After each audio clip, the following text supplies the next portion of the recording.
नमस्कार, news India देख रहे हैं आप और आपके साथ मैं हूं सुरभि तिवारी। दिल्ली चुनाव जो नतीजे अब तक सामने आ रहे हैं और ऐसे में अब तक ये तो स्पष्ट हो चुका है कि आखिर बहुमत किसे मिली है, सत्ता किसकी बन रही है और वो पूरी तरह अप्रत्याशित भी नजर आ रहा है। दरअसल जैसे आम आदमी पार्टी ने एक नई तरह की राजनीति की शुरुआत की थी जिसने दिल्ली को बदलने का दम भरा था, उसी पार्टी से उखाड़ फेंका गया है। ऐसे हालात बने हैं कि अरविंद केजरीवाल खुद नई दिल्ली सीट से ही हार गए, मनीष सिसोदिया हार गए, सत्येंद्र जैन भी अपनी सीट गंवा बैठे। अब इतना सब कुछ हुआ यानी कि बीजेपी ने कुछ तो सही किया, कुछ तो ऐसा हुआ कि जनता ने उनके पक्ष में वोट किया। अब वैसे तो बीजेपी की इस बड़ी जीत के कई कारण हैं। दिल्ली में आम आदमी पार्टी के हारने में कई कारण रहे, लेकिन सबसे बड़ा कारण दिल्ली में शराब घोटाले का आरोप और केजरीवाल के शीश महल पर लड़ाई। बीजेपी इन दोनों ही मुद्दों को भुनाने में कामयाब हुई है और साथ ही जिस तरह बीजेपी ने इन दोनों मुद्दों को बनाया और इसे बड़ा किया, दिल्ली की सत्ता के सूखे को खत्म कर दिया। यानी 27 सालों के बाद दिल्ली में बीजेपी की सत्ता बनती हुई दिखाई दे रही है, क्योंकि बहुमत के आंकड़े को पार करने के साथ साथ सीटों का आंकड़ा बढ़ा भी है। इससे जुड़ा एक रिपोर्ट हम आपको सबसे पहले दिखा देते हैं, फिर चर्चा की शुरुआत।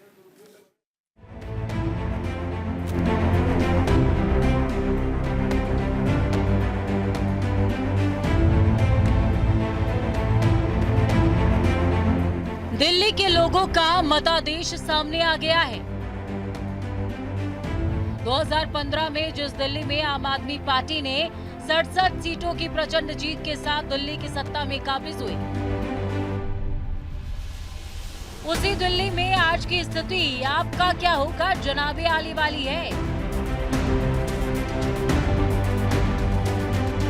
दिल्ली में विधानसभा चुनाव की सभी सीटों पर रुझान आ गए हैं। चुनाव आयोग के मुताबिक बीजेपी 48 सीटों पर आगे चल रही है, तो वहीं आम आदमी पार्टी 22 सीटों पर आगे।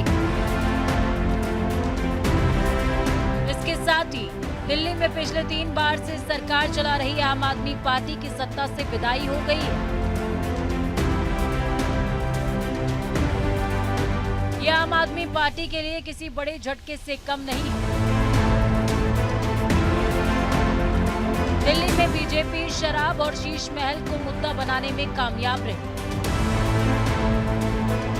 आज दिल्ली के चुनाव के नतीजे आए हैं और जनता का जो भी निर्णय है, जनता का जो भी फैसला है, उसे हम पूरी विनम्रता के साथ स्वीकार करते हैं। जनता का निर्णय सर माथे पर। मैं भारतीय जनता पार्टी को इस जीत के लिए बहुत बहुत बधाई देता हूं और मैं उम्मीद करता हूं कि जिस उम्मीद के साथ और जिस आशा के साथ लोगों ने उनको बहुमत दिया है, वो उन सभी उम्मीदों और आशाओं पे पूरा उतरेंगे। हमने पिछले 10 साल में जनता ने जो मौका दिया हमें, उन 10 सालों में हमने बहुत सारे काम किए। शिक्षा के क्षेत्र में, स्वास्थ्य के क्षेत्र में, पानी के क्षेत्र में, बिजली के क्षेत्र में और भी अलग अलग तरीके से लोगों को राहत पहुंचाने की कोशिश की उनकी ज़िंदगी में, और दिल्ली के इंफ्रास्ट्रक्चर को भी हमने सुधारने की कोशिश की। दिल्ली में आम आदमी पार्टी की नैया में किसी मुद्दे ने सबसे ज्यादा छेद किया तो वो दिल्ली में शराब घोटाला था। आम आदमी पार्टी अपने दामन पर लगे शराब घोटाले के दाग को छुड़ा नहीं पाई। बीजेपी पिछले 3 साल से इस मुद्दे पर उससे घेरती रही। हालात ये थे कि इस मामले में तत्कालीन मुख्यमंत्री अरविंद केजरीवाल, उप मुख्यमंत्री मनीष सिसोदिया और राज्यसभा सांसद संजय सिंह को जेल जाना पड़ा। वो इस मुद्दे को लेकर लगातार सड़कों पर रहे। उसके नेता हर जगह इस घोटाले की चर्चा करते रहे। इसके जवाब में आम आदमी पार्टी कानूनी दावपेच के अलावा अपने बचाव में कोई ऐसा तगड़ा तर्क नहीं दे पाई जो जनता के समझ में आए। इसका खामियाजा आम आदमी पार्टी को हार के रूप में उठाना पड़ा। दिल्ली में हालात यहां तक बिगड़े कि केजरीवाल को खुद अपनी सीट गंवानी पड़ी और बीजेपी के प्रवेश वर्मा बाजी मार गए। उन्होंने एक अच्छी सरकार बनाई है। मैं मेरे नई दिल्ली के मतदाताओं का धन्यवाद करता हूं मैं लाखों कार्यकर्ताओं का जिन्होंने जी जान मेहनत करी है उनका धन्यवाद करता हूं। मैं हमारे प्रधानमंत्री जी आदरणीय श्री नरेंद्र मोदी जी का ये जीत अगर सही मायने में है तो उन्हीं की है, क्योंकि दिल्ली की जनता ने उनके ऊपर में विश्वास जताया है। हमारे पार्टी के राष्ट्रीय अध्यक्ष आदरणीय श्री JP नड्डा जी का, गृह मंत्री आदरणीय श्री अमित शाह जी का, कि उन्होंने मिलकर ये चुनाव को अपने हाथों में लिया, कमान ली, धुआंधार प्रचार किया, कार्यकर्ताओं का मनोबल बढ़ाया, तो ये सभी की जीत है। आम आदमी पार्टी के राष्ट्रीय संयोजक अरविंद केजरीवाल शराब घोटाले में जेल गए थे। उन्हें जमानत देते हुए सुप्रीम कोर्ट ने शर्त लगाई थी कि वो मुख्यमंत्री तो रह सकते हैं, लेकिन किसी फाइल पर दस्तखत नहीं कर सकते। इससे लोगों में इस बात की उहापोह रही कि अगर आप चुनाव जीतती भी है तो मुख्यमंत्री कौन होगा। केजरीवाल भी कह चुके थे कि आतिशी कार्यवाहक मुख्यमंत्री। ऐसे में लोगों को लगा कि शराब घोटाले का फैसला आने तक केजरीवाल मुख्यमंत्री के रूप में कोई काम नहीं कर पाएंगे। इसीलिए लोगों ने बीजेपी को ही वोट देने का फैसला किया।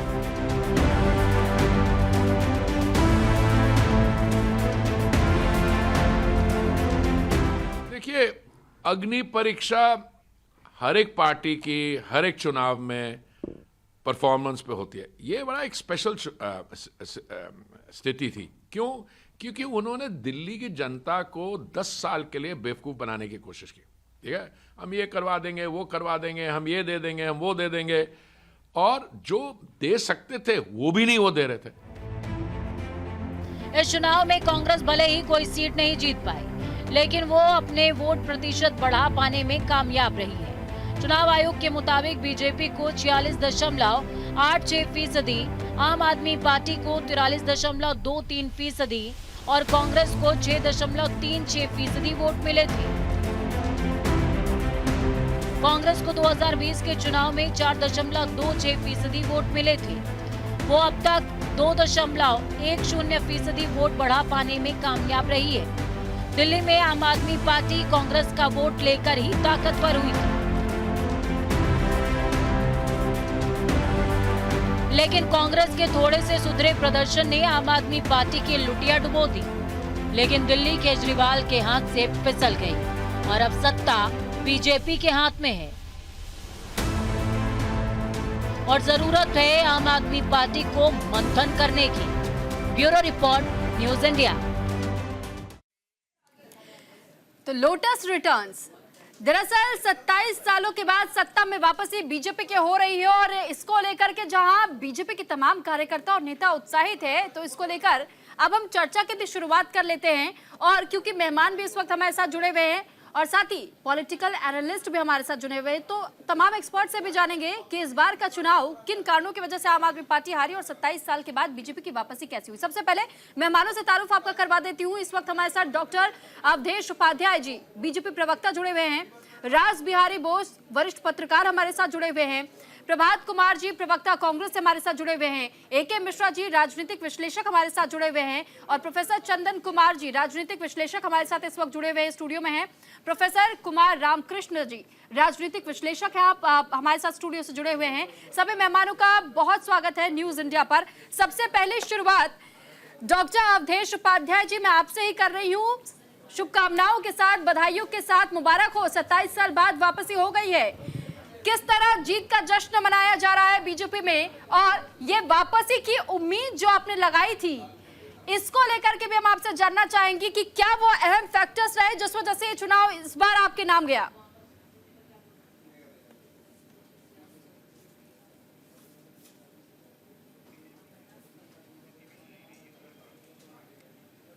चलिए ठीक है, अवधेश जी से फिलहाल हमारा संपर्क नहीं हो पड़ा है, उनके पास हम लौटेंगे। लेकिन हमारे साथ इस वक्त कांग्रेस प्रवक्ता प्रभात कुमार जी भी है।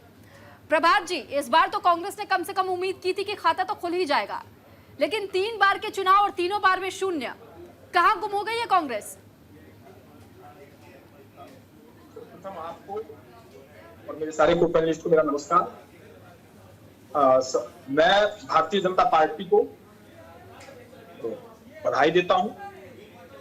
लैंडस्लाइड विक्ट्री है एक तरह से देखी जाए तो, और दिल्ली की जनता ने जो उन पर विश्वास किया, तो मैं ये आशा करता हूं दिल्ली के जनता के रूप में भी कि जो वादे उन्होंने चुनाव के दरमियान किए हैं वो वादे सिर्फ चुनावी जुमले न बने, उस पर जमीनी कार्य भी हो। और दिल्ली की जनता का जो सच्चाई है, पिछले 10 वर्षों में जो दोहन हुआ है, शोषण हुआ है, उससे दिल्ली की जनता मुक्त। अब आते हैं, आपने कहा कि कांग्रेस खाता नहीं खोल पाई जी। हम अपनी विचारधारा को लेकर के चुनाव लड़ रहे हैं, और ठीक है, चुनाव है, हार है, जीत है, चीजें आती है जाती है, राजनीति है। लेकिन हाँ, ये पिछले 10-11 वर्षों का जो एक दंश और एक फ्रेम दिल्ली की जनता झेल रही, आज उससे मुक्ति हुई।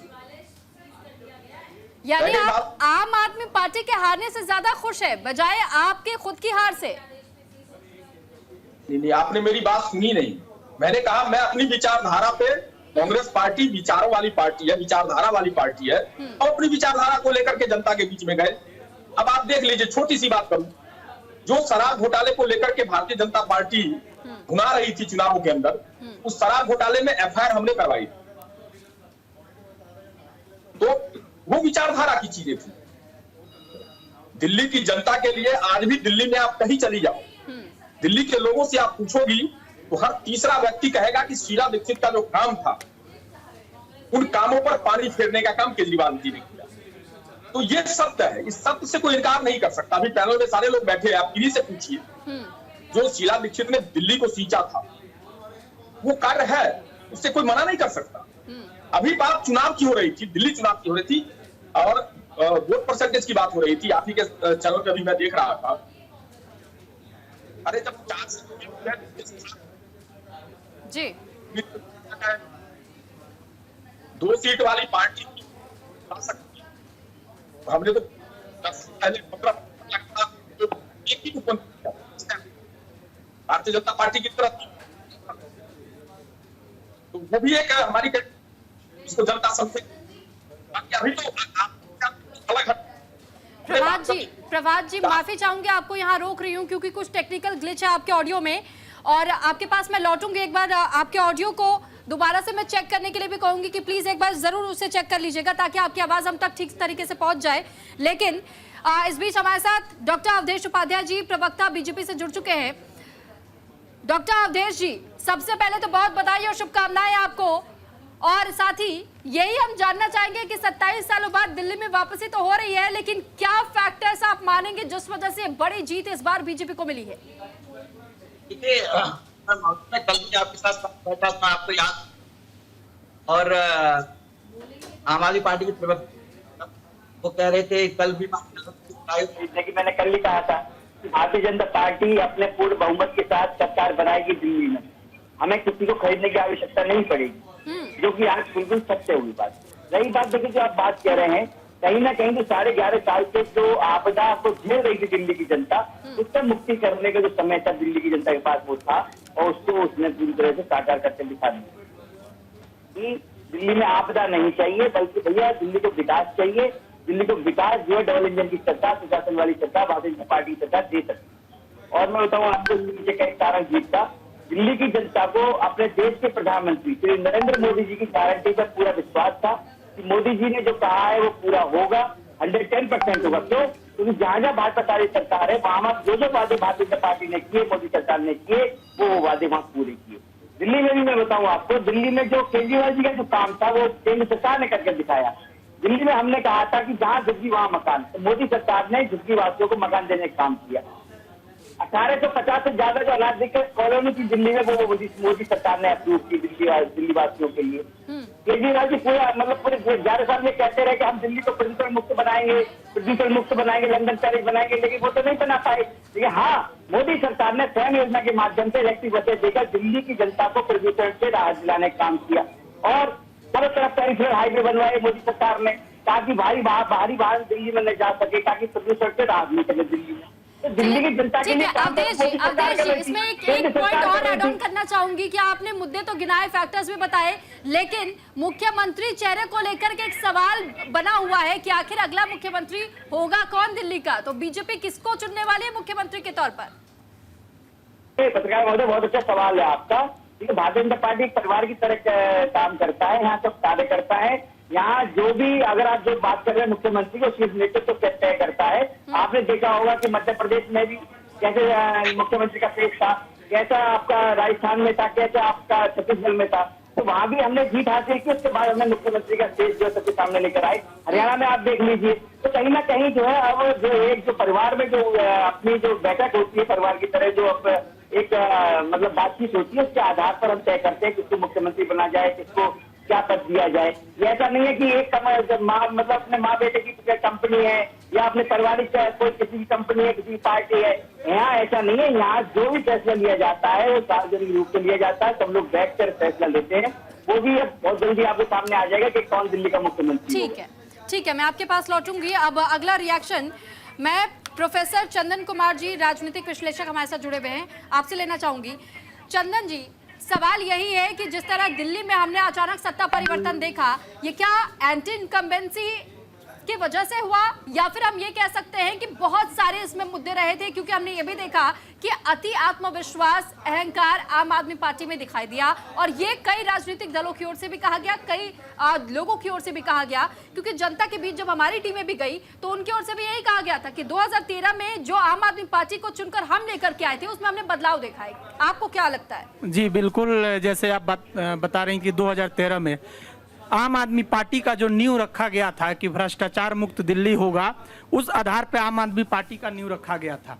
और इस समय जो 2025 में आम आदमी पार्टी का हारने का मुख्य कारण यही है कि जितने भी आम आदमी पार्टी के दिग्गज नेता थे, जितने भी आम आदमी पार्टी के सूत्रधार थे, सबको कहीं ना कहीं करप्शन के चार्जेज में जेल चले गए। और जेल जाने के बाद जिस प्रकार से उनका कि शराब घोटाले में गए हैं, अलग अलग तरीके के उनके ऊपर भ्रष्टाचार के चार्जेस लगे।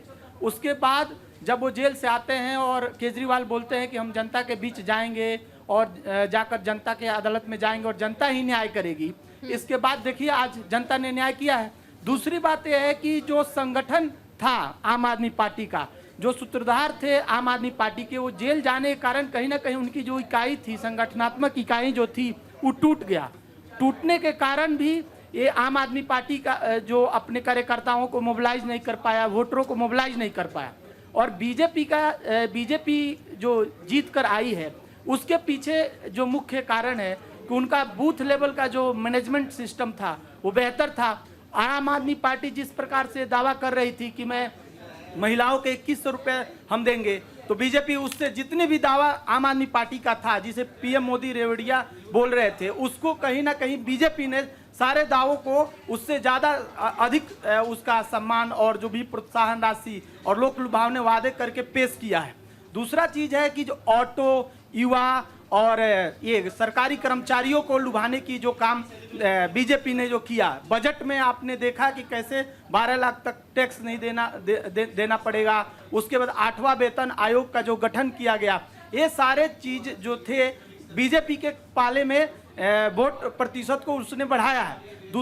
तीसरा एक मुख्य कारण ये भी है कि जो मत प्रतिशत में गिरावट हुआ है, 2000 अगर आप 15 की बात करें, फिर 2020 की बात करें और 2025 की बात करें, तो 2020 और 25 में जो देखें तो 2 से 3% जो मत प्रतिशत में जो गिरावट हुआ है। और बीजेपी और आम आदमी पार्टी का जो मत प्रतिशत में अंतर देखेंगे मात्र 2.23% ही है अभी तक। तो देखिए इस प्रकार से जनता जो है वो अभी व्यक्तिगत स्वार्थ, जिस प्रकार से व्यक्तिगत नेतृत्व और प्रतिनिधित्व के आधार पे वर्तमान राजनीति चलती जा रही है, उसी आधार पे अभी जनता भी अपने व्यक्तिगत स्वार्थ के आधार पे ही लोक लुभावने वादों के आधार पे ही वोट की है। ठीक है, मैं आपके पास लौटूंगी प्रोफेसर चंदन। प्रोफेसर कुमार रामकृष्ण राजनीतिक विश्लेषक हमारे साथ जुड़े हुए हैं और ए.के. मिश्रा जी भी जुड़े हुए हैं। ए.के. मिश्रा जी, मैं आपके पास लौटूंगी, लेकिन प्रोफेसर कुमार रामकृष्ण जी से एक सवाल मेरा ये भी है कि कुमार रामकृष्ण जी, क्या आपको भी ये लगता है कि आम आदमी पार्टी कल तक तो ये कह रही थी कि हमारे विधायकों को खरीदने की कोशिश की जा रही है, ऑपरेशन लोटस चलाया जा रहा है, लेकिन आज जब उनकी हार स्पष्ट हो गई है तो क्या अब कहीं ना कहीं ईवीएम पर सवाल उठाए जाएंगे, या फिर क्या यह माना जाए कि जिस तरह आम आदमी पार्टी पर यह आरोप लगाया गया कि अरविंद केजरीवाल में इतना अहंकार आ गया है कि वो आम जनता को पीछे चलती हुई भीड़ की तरह देख रहे हैं, ये एक बहुत बड़ा फैक्टर साबित हुआ जो कि आम आदमी पार्टी को उस घमंड से तोड़ने के लिए उन्हें इस बार पीछे लाया गया और बीजेपी को कहीं ना कहीं वोट प्रतिशत का आंकड़ा बढ़ाते हुए उन्हें जिताया गया।